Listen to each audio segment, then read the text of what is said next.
हमें अगर सौभाग्य से वास मिला तो बहुत बड़े भाग्य की बात है। प्रिया प्रीतम ये एक भी क्षण वृंदावन से कभी बाहर नहीं जाते, यहीं खेलते हैं, और यहां हमको वास मिल गया तो हमें बहुत सावधान रहना है। ये बहुत बड़ा रतन मिल गया, बहुत बड़ी संपत्ति मिल गई, अब ये छूटने ना पावे। वृंदावन रस सवनते राखिर दूर दुराए। वृंदावन का जो प्रेम रस है इसका सब कोई अधिकार नहीं प्राप्त कर सकता जब तक रसिकों का संग नहीं होगा। रे मन रसिकन संग बिन रंचन उपजय प्रेम। जब रसिक संग होता है तब प्रेम होता है। प्रेम है तो वृंदावन देख सकते हो। ये प्रिया प्रीतम का परम पावन धाम, तपस्वी भजनानंदी जीवन समर्पित किए हुए प्रिया प्रीतम के प्रेम में आंसुओं से भीगे हुए महापुरुषों का है।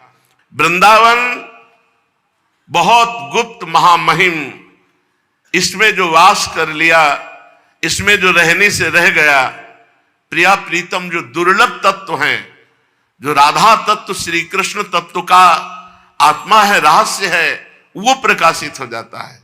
गली गली प्रेम में मतवाले होकर प्रिया प्रीतम का जस गाते हुए, ये रसिकों की भूमि है। हाथ में करवा है, गुदड़ी है, पूरे शरीर में रज है, हा कुंज बिहारी, हा राधा वल्लभ, ये वो देश है जहां आंसुओं से भिगोया जाता है भूमि को। इसी जन्म में भगवत प्राप्ति हो जाए। ये तो परम पावन मुकुटमणि त्रिभुवन में परम बंदनी वृंदावन धाम है, ब्रज 84 कोश है। ये तो साक्षात श्री कृष्णमय भूमि है। अंश कला अवतार जे ते सेवत हैं ताही, ऐसे वृंदा विपिन को मन बच के अवगाही। भगवान की जितने अवतार हैं, जितने आचार्य हैं, जितने अंश कला आदि, ये सब धाम का सेवन करते हैं। कहीं भी किसी भी उपासना क्यों, सब धाम का सेवन करते हैं। और जो जहां चाहेगा धाम वहीं भेज देगा। अगर यहाँ राम जी की उपासना करोगे तो यही धाम आपको साकेत होकर के मिलेगा। शिव जी की उपासना करोगे तो यही धाम कैलाश। जिस भावना से, वही भावना की पूर्ति श्री धाम वृंदावन कर देता है। ऐसे वृंदावन धाम को मन से, वचन से, कर्म से अवगाहन करो। शिव विधि उद्धव सबन के, ये आशा रहे चित, गुल्म लता हुए सिर धरे, वृंदावन रजनीत। भगवान शिव, भगवान ब्रह्मा और उद्धव आदि बड़े बड़े महापुरुषों के मन में निरंतर यही आशा है कि सब हम वृंदावन की कोई लता तरु, कोई विरुद्ध बन जाएं, जिससे हमें ब्रजवासियों की चरण धूली, ये वृंदावन की रज हमारे माथे पे लगे। भगवान शंकर, भगवान ब्रह्मा और उद्धव आदि महापुरुष वृंदावन की रज का सेवन करने के लिए आकांक्षा करते हैं कि यहाँ का कोई वृक्ष, कोई लता, कोई औषधि गुल्म हम बन जाएं। चतुरानन देखो कछुक, वृंदा विपिन प्रभाव, द्रुम द्रुम प्रति अरुलता प्रति और बन्यो बनाओ। जब ब्रह्मा जी को वृंदावन की कृपा देखने को मिली तो सब भगवत स्वरूप, सब श्री कृष्ण में, सब चिदानंद। जब बछड़ों का और सखाओं का अपहरण किया तो देखा, वृंदावन को देखा, सखाओं को देखा, बछड़ों को, सब श्री कृष्ण में। ये है सब श्री कृष्ण स्वरूप है। चिद चिद लक्षणम सर्वम राधा कृष्णमयम, सब भगवत स्वरूप है। वृंदावन की महिमा को देखकर कांप गए, स्तवन किया भगवान का, परिक्रमा की, 3 प्रदक्षिणा करके ब्रह्मलोक को गए, पर आज तक सौभाग्य नहीं मिला कि वो धाम में वास कर पावे। क्या देखा ब्रह्मा जी? आप सहित सब चतुर्भुज, सब ठारह्यो निहारी, प्रभुता अपनी भूली गयो, तन मन के रहो हार। सर्वत्र भगवान श्री हरि, सर्वत्र भगवान श्री हरि। अपनी माया दिखाने चले थे श्री हरि को, और मायापति की माया को देखकर थर थर कांप रहे थे ब्रह्मा जी। प्रभुता अपनी भूल गयो, तन मन कह रहो हारी। लोक चतुर्दश ठकुरई, संपत्ति सकल समेत। सब तज बस वृंदा, विपिन रसिकन को रस खेत। यदि तुम्हारी बड़ी महिमा है, तुम बहुत बड़े पदाधिकारी हो, कोई भी हो, तो आखिरकार शरीर तो छूटेगा, चाहे जितनी संपत्ति हो सब छूटेगी। फिर क्या होगा? जो पाप और पुण्य किए उनको अवश्य में भोक्तव्यम कृतम कर्म शुभाशुभम भोगना पड़ेगा। अगर बचना चाहते हो तो भगवान के धाम का आश्रय लेकर खूब नाम जप करो। ये नाम जप, ये धाम आश्रय आपके पाप और पुण्य दोनों को भस्म करके भगवत प्राप्ति के योग्य बना देगा। ये मायाकृत खेल है, ज्यादा दिन नहीं चलेगा, किसी की नहीं चलती ज्यादा दिन। यहां सब ऐसे ही, एक बार उत्थान एक बार पतन, एक बार उन्नति एक बार अवनति, ऐसे चक्र चलता रहता है। जैसे रहट का चक्र चलता रहता है, ऐसे चलता है। उन्नति अवनति, दुख सुख, संपत्ति विपत्ति, ये ऐसे चलता रहता है। इसलिए सकही तो वृंदा विपिन बसी, छिन छिन आयु बिहार। ऐसो समय न पाई है, भली बनी है बात। बहुत छोटी आयु है। ब्रह्मलोक में एक कमल की पंखुड़ी में सुई ऐसे जितने समय में जाती, यहां का 1 वर्ष हो जाता है। ऐसे अपने 80 साल के, 100 साल के, कितनी आयु है हमारी। अगर इस आयु में अपना हम परम मंगल करना चाहते हैं तो प्रभु का नाम जप करते हुए धाम आश्रय लेकर समय व्यतीत करें। अगर वृंदावन वास नहीं मिलता तो आश्रय ले लो और खूब नाम जप करो। बहुत छोटी आयु है, अपना मंगल कर लो।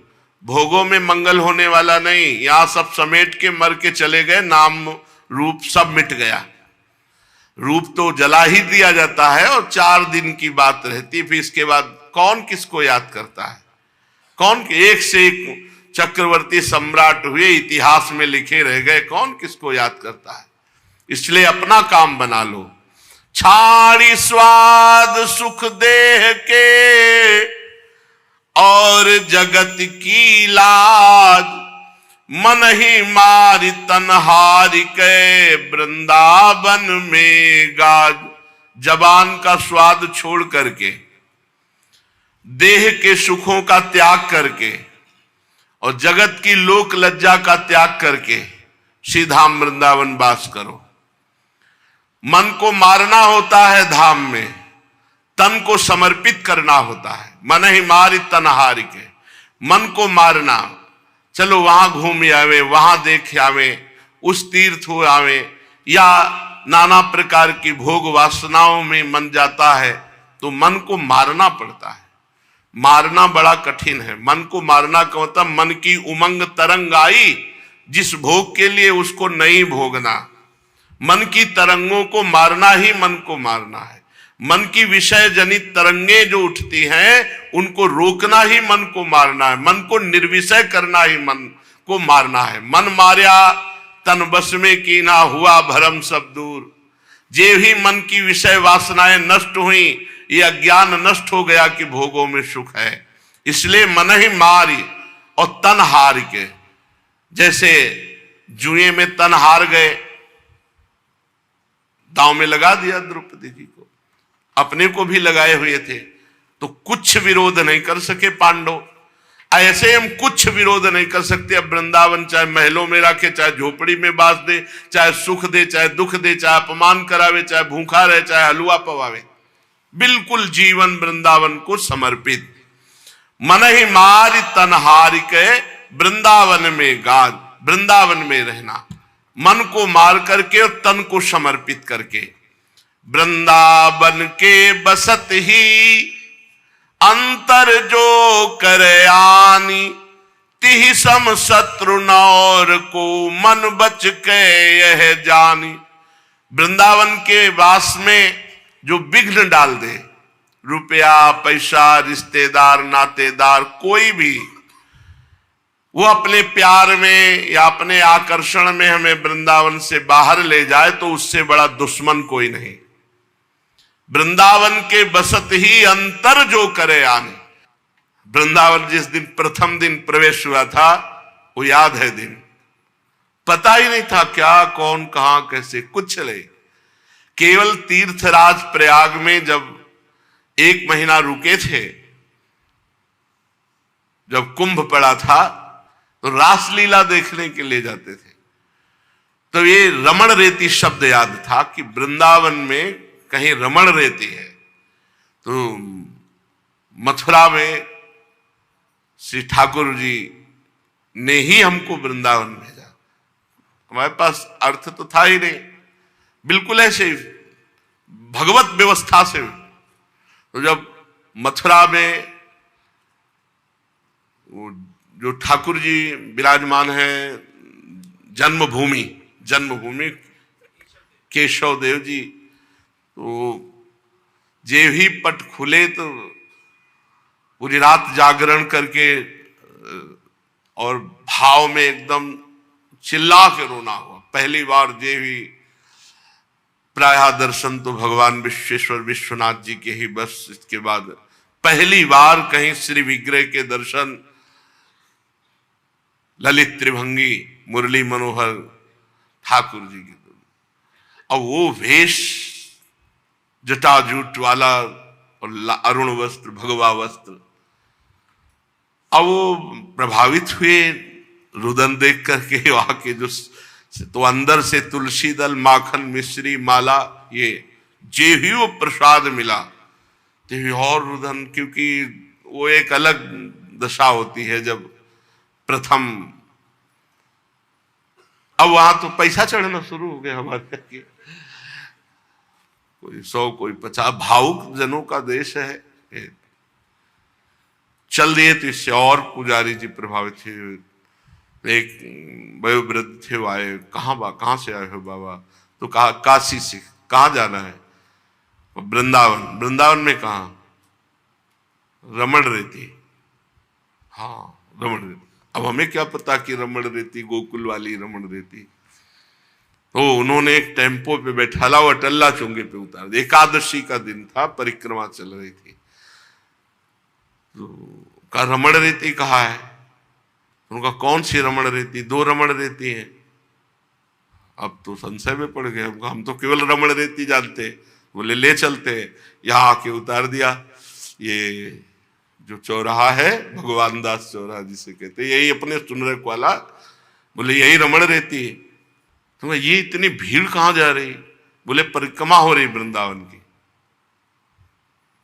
कुछ नहीं, 1 रुपया पास नहीं, एक व्यक्ति को नहीं जानते, बस एक अलौकिक आकर्षण।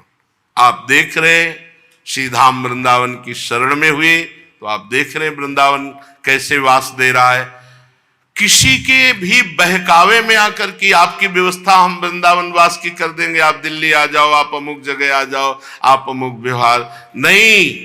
वृंदावन के बसत ही अंतर जो करे आने, तेहि सम शत्रु न और को मन बच के यहाँ जाने।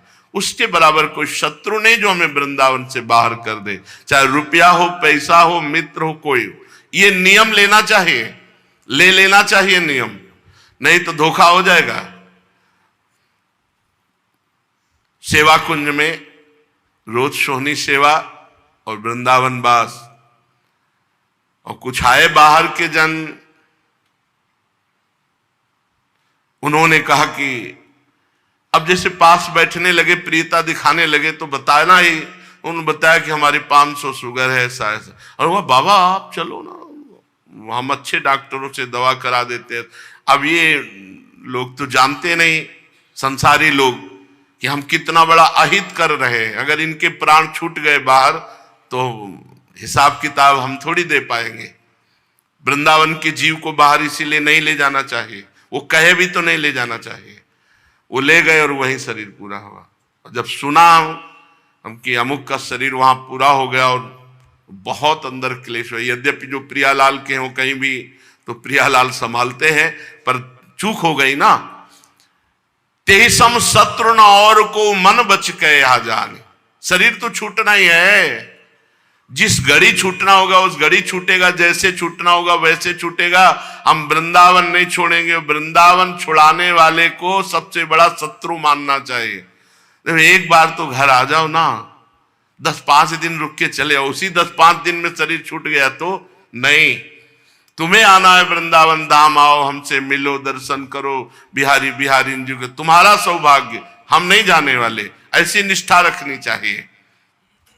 वृंदावन के वास को जिनके नाही हुलास, माता मित्र सुता द्वितीय तज ध्रुव तिनको पास। वृंदावन के वास का जिनके हृदय में उत्साह नहीं, उल्लास नहीं है, ऐसे लोगों का स्पर्श भी नहीं करना चाहिए। जो हमें वृंदावन वास के लिए निषेध करे, वृंदावन के प्रति हमारी भावना में अंतर डाल दे, हमको उससे दूरी बना के रखना है, हमें स्पर्श भी नहीं करना है। ऐसी निष्ठा से यदि हम वृंदावन वास करें तो श्रीपाद प्रबोधानंद जी कह रहे हैं कि श्री वृंदावन रसमत्ता, राधा असाधारण रति मत्ता। ये किशोरी जी की असाधारण रति से आपको मत्त कर देगा, मस्त कर देगा, रसमत्त कर देगा। श्री कृष्णोन्मद रति तृष्णे लीला धत्ते स्मरणशीला। श्री कृष्ण जिस प्रेम रस की तृष्णा से युक्त है, वो प्रेम रस, वो लीला, ये श्रीधाम वृंदावन आपके हृदय में स्फुरित कर देगा। इसलिए मन वचन कर्म से श्रीधाम वृंदावन का हम आश्रय लें। चलते हैं श्रीमद् भागवत महापुराण, जिसमें श्री युधिष्ठिर जी महाराज राजसूय यज्ञ में देवर्षि नारद जी से प्रश्न करते हैं। उस प्रश्न में ब्रह्मचर्य आश्रम का, ब्राह्मण क्षत्रिय वैश्य और चतुर्वर्ण और ब्रह्मचर्य गृहस्थ वानप्रस्थ सन्यास, इन सब आश्रमों का यथावत वर्णन किया। श्री युधिष्ठिर जी ने प्रश्न किया कि हम यति धर्म को और सुनना चाहते हैं। नारद जी कहते हैं कि जो यति है उसको केवल शरीर का परिग्रह लेना चाहिए। परिग्रह में केवल शरीर रूपी वस्तु, शरीर के अतिरिक्त और सब कुछ छोड़ देना चाहिए। संन्यास धर्म यहां से प्रारंभ होता है। तो जब संन्यास दिया जाता है तो बड़ी कारुणिक स्थिति होती है। दिगंबर करा दिया जाता है, नंग धड़ंग, और गंगा जी में खड़ा किया जाता है। और ये जो पहला सूत्र है कि देह मात्रावशेषिता, ऐसे हाथ उठा के बोलो, कौन है इस जगत में तुम्हारा, क्या है? बोले गंगा में खड़े हो कह रहे भगवान श्री नारायण के सिवा और कोई नहीं। तब शुरुआत होती है संन्यास धर्म की। जो प्रक्रियाएं हैं संन्यास धर्म की, पहला यहां से कि गंगा में खड़े होके बोलो कौन है तुम्हारा, बोले भगवान नारायण के सिवा कोई नहीं हमारा।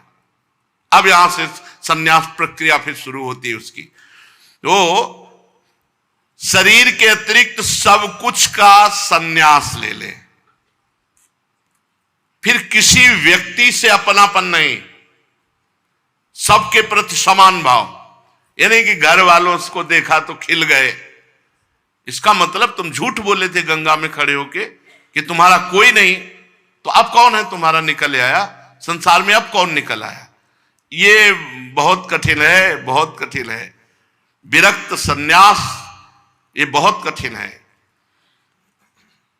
गुरु कृपा से जिस दिन से घर से निकले थे उस दिन के बाद कभी एक कवल भोजन नहीं किया, कभी एक रात नहीं रुके। संन्यास के बाद कभी जिंदगी में दोबारा उस क्षेत्र में नहीं गए। उस नगर गांव घर तो बहुत दूर की बात, उस ब्लॉक में नहीं गए, पूरा जीवन हो गया। किसी भी व्यक्ति से घर वालों को पता भी नहीं रहा जिंदा है कि मरे कुछ समय के बाद, जब हमारी यात्रा गंगा किनारे की।